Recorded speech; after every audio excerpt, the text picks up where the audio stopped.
Yo. Happy Monday. Happy Monday. What a Sunday. What a Sunday. So exciting. We got a lot to talk about. I couldn't even wait until after this Monday's game. It's irrelevant. I don't think anything that's going to happen between the Niners and the Panthers is going to be more relevant than what we saw yesterday. So, JS, welcome to the Rigged Report recap. And we're here to talk about it, man. You know what we here. Let's start with the boy Shaduer. Let's talk about it. So Shaduer got his first start. Not too shabby. Wasn't perfect, of course, but I feel it was perfect. I feel it was perfect for him. Man had no practice time. Let's just act like you're in the NFL taking reps with the number ones for a week. You got a week to come up with a game plan and everything. And in doing that, you have 209 yards, 11 for 20, a touchdown, and a scripted interception as well. Let's look at these plays. All right, this is the big play to roll out that Shaduer did. Let's take a look. The blitz is coming. He rolls out, and while he's on the run, he just throws a dot. Air on the ball, good 40, 45 yards. Wide open, conveniently. IB with the catch, Isaiah Bonds. Great pass. That pass alone is better than anything Dillon Gabriel has done. And this is the most important part. Look at Myles Garrett. Look at your franchise player. Look how happy he is. That alone should make Shaduer start the next week. He's never smiled like that with Dillon Gabriel. Look at how he's galvanizing the crowd. His dad likes it. Look, this is a week of practice. A week of practice. Against all odds. Not having first team reps. Coach doesn't like him. That throw alone lets you know that the talent is there and it's worth seeing what else he's got. That throw alone lets you know, okay, he's got an arm. He can be in this league. Let's support him. Everybody is excited.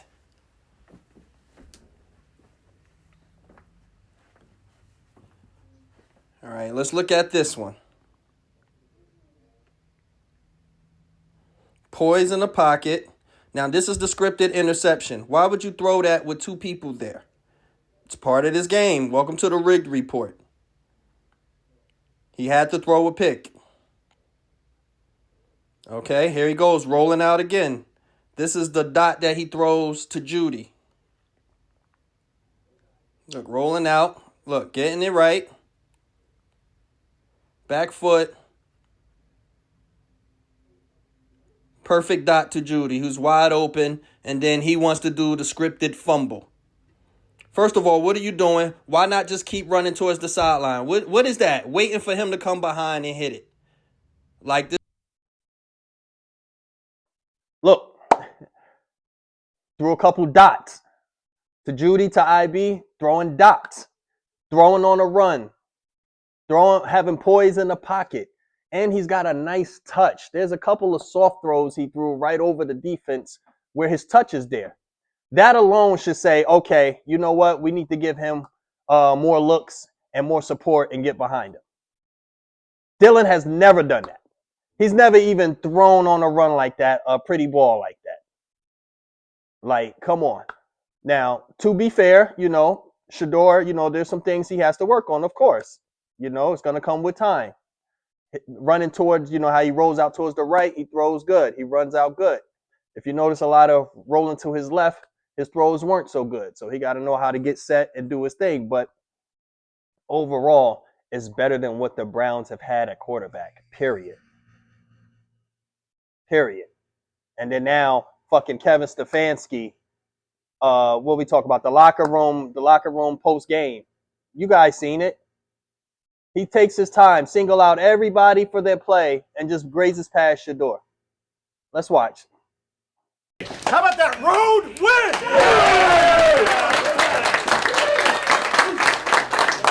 Stayed resilient together like I told you we needed to, right? Stay resilient together, and we fought together. How about Gage's big punt return on special teams? I like that. He's calling out individual plays. He's excited. Okay, good punt return. What else?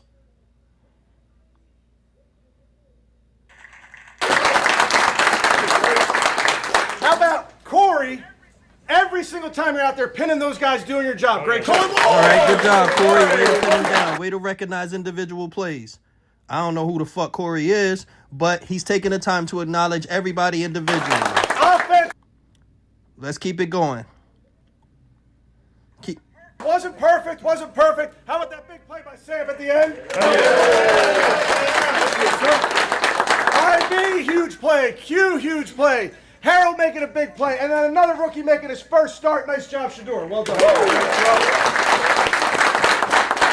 There's that old saying. See, he just downplayed it. Harold, good catch. Oh, Corey, great.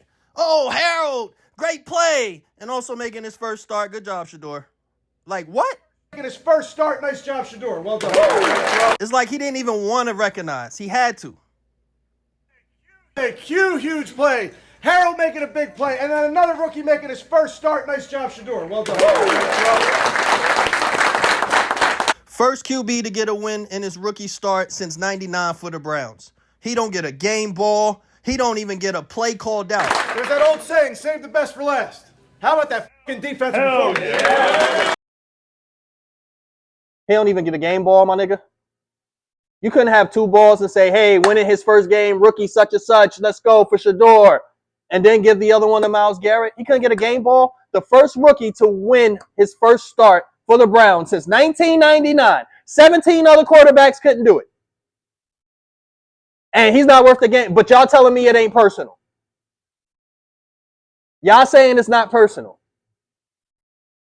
Manny had no reps with the number ones when Dylan had reps with the number ones when he was backing up Joe Flacco. Explain this. What, they got the same agent, so now his loyalties to Dylan Gabriel? You're supposed to be the head coach and want to see the team win and put him in the best position to do so. Like, what are you talking about? Shaduer was supposed to get a game ball. He should have got more recognition. But I think he did great because the coach don't like him. The organization, the owner and them don't like him. The only one that likes him or thought he was worth picking up was the GM, Andrew Berry.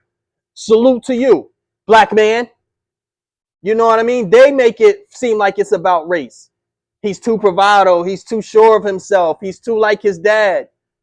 You know what I mean? But other white quarterbacks with that confidence, Joe Cool and Baker and all of that, and it's okay. They seem like they're making it about color. Don't this seem familiar to y'all? The way they're doing this humiliation ritual to Shaduer? Don't this feel like Colin Kaepernick? Like they didn't want to play him or nothing. He was the second or third string that when he was kneeling. Then people got hurt. They had to play him. You know what I mean? But they were just looking for a reason to like pass him by. It's feeling Colin Kaepernick-ish all over again. You feel me? Salute to you, Shaduer. Way to hang in there. Way to go through all of that trial and tribulation, man. And way to still ball out. Scripted or not. He's better than what they got. Now they finally announced that he will be the starter upcoming this week. Stefanski didn't even want to admit that. But now he is the starter. They have no choice. And it's like every week Shaduer plays, he has to have a good game. You know what I mean? He got to put the pressure on them to keep starting him. Because as soon as he has a bad game, let's say he plays the Niners next week. Let's say he just has a terrible game and the Niners run through him. Kevin Stefanski's going to be like, oh, Dylan Gable cleared protocol. He's going to be our starter going forward. You have to see what you got in him. Like, and you have better than Dylan Gabriel. Like, this ain't a black or white thing. It's a talent thing. We all see it. The guy is what, 5'10", left-handed, small, like, come on now, what are we doing? But Salute to you, Shaduer. You know, the media made us care about this story the way they was treating him. Other than that, we okay. Bronny's son, Bronny, LeBron James' son, let's see what he do. Shadour, Dion's son, let's see what he do. It's the way they try to ostracize him or the way they try to buck break him. Oh, if you're going to be in this league, you're only going to get drafted by the Browns. Especially Dion was talking about the Browns. So it was like, okay, he's not gonna be in the league unless he comes through the hardest possible scenario. Go through the Browns with 4 quarterbacks, work his way up the chain, get no practice in, don't get recognized or acknowledged. Now he must play. Let's see what he got, and still shoot down his success. Right, the fuck out of here with that shit, man. So I'm glad. I'm glad the pressure's on Kevin Stefanski. You can hate him or not like him all you want. Now you got to fucking play him. And you got to coach him. If not, get the fuck out of there. Let somebody else do the job. So, shout out to Shadour. Way to go. Way to make the haters mad. I love it. I love it. Browns get the win 24-10. And I went 4-0 in my picks. I ain't even worried about that. Like, I'm more happy in this scenario. And the topping on the fucking cake. Finally! Chip Kelly ass! Goodbye, you fucking bum! I hate Chip Kelly. I hate him. I don't care what he coached in Ohio State. You're garbage. You don't belong in the NFL. Stay in college. I've been clamoring for him to get fired all season. They finally pulled the trigger on his ass. Pete Carroll's next, because this shit ain't working. But he don't need to be in the NFL. Get that pompous asshole up out of there. Bye, Chip. Bye, dickhead. Go Birds. Lovely. And speaking of the Birds, let's talk about it, man. We got a lot to discuss today. I told y'all. We got a lot to unpack. First of all, if y'all don't think that Eagles-Cowboys game was poorly scripted, then you're stupid. All right? So let's talk about it. Cowboys get the win, 24-1. I'm going to show you a couple highlights in this game.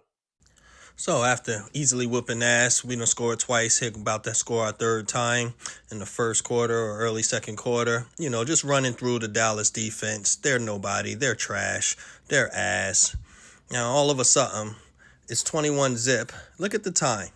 It's 10 minutes left to go in the second quarter. Do you really think at this point that the Eagles are not going to score another fucking point in the game? Did you think at this point that the Eagles would have 21 for the rest of the game? All right. So the Dallas starts coming back. Saquon does a scripted fumble. And then Cowboys, we stop them. Now, kickoff return. This goofball, this dickhead. Well, what are you stumbling for? Nobody's there. Lets them crash into him.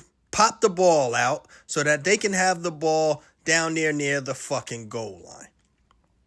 Scripted fumble. We don't score another point the whole game. There's no way you think this shit is real. Dallas defense just became good. All of a sudden, you can't score on them now? And if you think that ain't scripted, then tell me this. If the game is tied 21-21 with 4 minutes left? 4 minutes left, and you're on the goal line. Why the fuck are you going for it on fourth down? Who does that? Why not take the 3 points, kick the field goal? Why would you go for it on fourth and goal right here when it's tied up and not take the points? You have to be an idiot to think that this is a smart decision. You take the points and then you try to win the game. You try to let your defense hold up, or if we get a field goal, it's tied. Why would you go for it on fourth and goal, and then you're passing, you're not even going forward? That doesn't make any sense. No coach coaches to go for it in this position when you have the opportunity of taking the points. Are we stupid? This is how you know the shit is scripted. It makes absolutely no sense. No sense whatsoever for them not to just take the field goal. But you know why? Because they know that they're going to get the ball back and they're going to win the game. It's the only thing that makes sense. And this is all we've been trying to say, is that this doesn't make sense to coach this way. And people try to excuse this shit talking about we don't know football. We know what we looking at. Fucking wrestling. This 4th and goal going for it at the end makes no sense. And of course he gonna do some dumbass Dak throw and not even get the first down, to get the touchdown. So that shit was a waste. But again, it's in the script. We start down there. We come all the way. We don't get down. They get the ball back with a minute left. They come, kick the field goal. Game over. Yay. Big historic win. Oh, my God. Really? You can't make this shit up. Like I said, all of a sudden, we come out 21, bang, bang, bang, bang, bang. Now, all of a sudden, the Dallas Cowgirls defense is fucking unstoppable now. We can't get another fucking point the whole game. We can't get a field goal. We can't get yard. We can't get down there and score the whole fucking game now. They're ranked at the bottom of the fucking league. All of a sudden, we can't get a score for almost 3 whole quarters? Really? Come on, man. Y'all got to know what it is. This one was set up. There was a lot of money on the Cowgirls. Rightfully so. Their man just passed. It's their first home game for the Kneeling. People were in there crying before the game. You're playing your division rival. It don't mean much to us if, we want the win, but we can take the loss and still be all right. They need it. It galvanizes all of that. They still ain't going no fucking where. Scripted fumbles. Left and fucking right. And it ain't nothing more fucking truth-telling than them at the 3-yard line, 4th and goal for the Cowgirls. It's tied up. It's 3 minutes left. 4th and 3, 4th and 2, wherever you are. Why in the fuck wouldn't you kick the field goal and take the 3 points, kick it down to them, and let your defense try to win the game? Since it's so unstoppable right now. Since the defense is just all cylinders. Worst case, we get down, get a field goal, and tie it up. Why you don't take the points right there? Because it wasn't in the fucking script. You get turnover or downs. It comes to us. We get down there, turnover. Back to you. And now you got a minute left to come down and kick the field goal that you should have kicked the previous series. Really, my nigga? Really? So I love sports, but it's, sometimes it's bittersweet, man. Because it's like they got this control on it, and that's fine. But the shit's so fucking obvious. Obvious. When I seen the 21 zip, I said, look, they're going to come back. We did too much too early.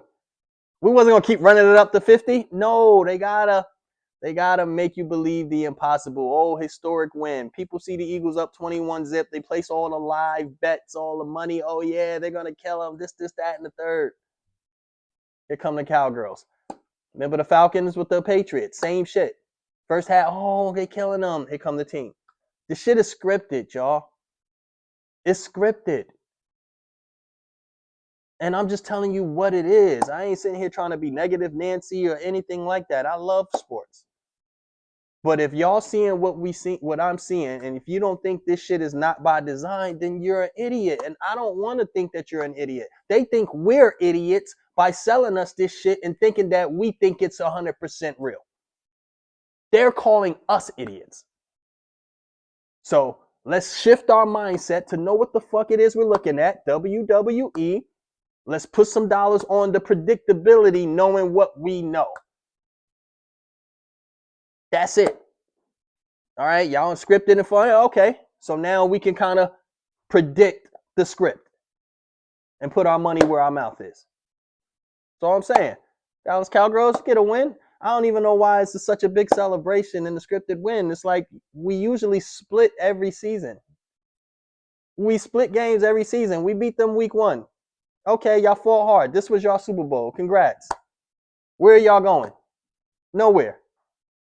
So, yeah, Dallas Cowgirls, relax. calm down.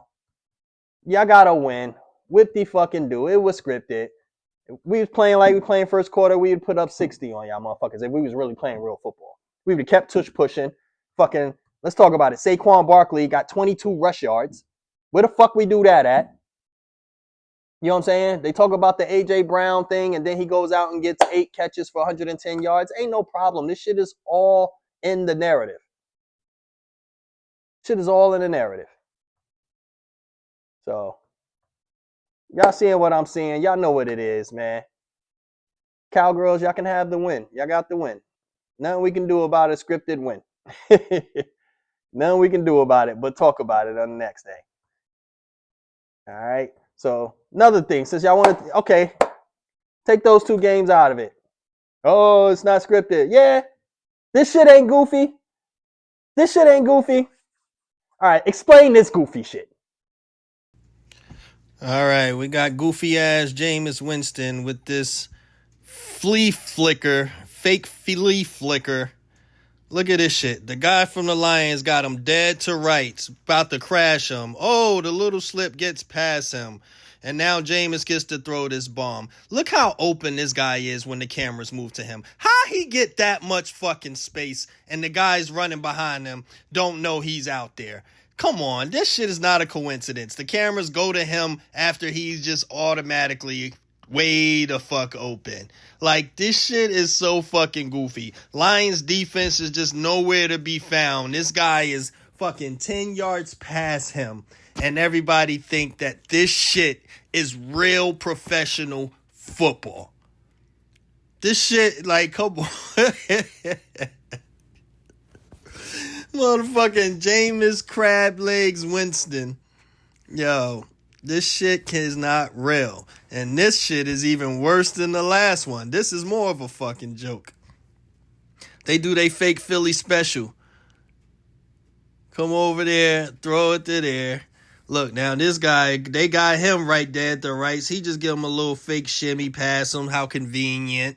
Runs up, throws it to Winston. The defender can stop it. He throws it short. He has to stop for the pass. Defender runs past him. Don't know where the ball is. Now a whole defender has to stop a quarterback. He can't wrap him up. Oh, go to his feet. Oh, I just can't grab a quarterback and stop him from scoring.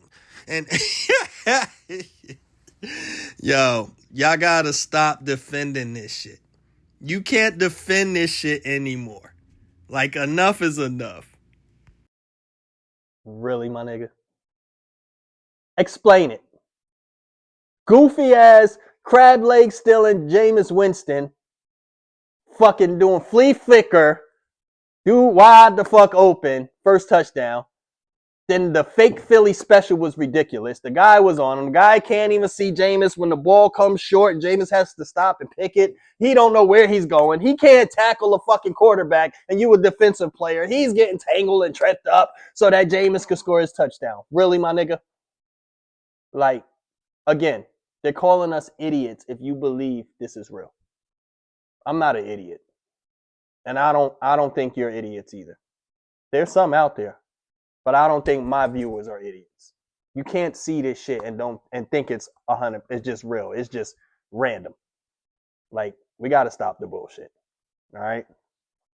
Lions still get the win. I still get 4-0. But that shit was goofy as hell. Like, come on.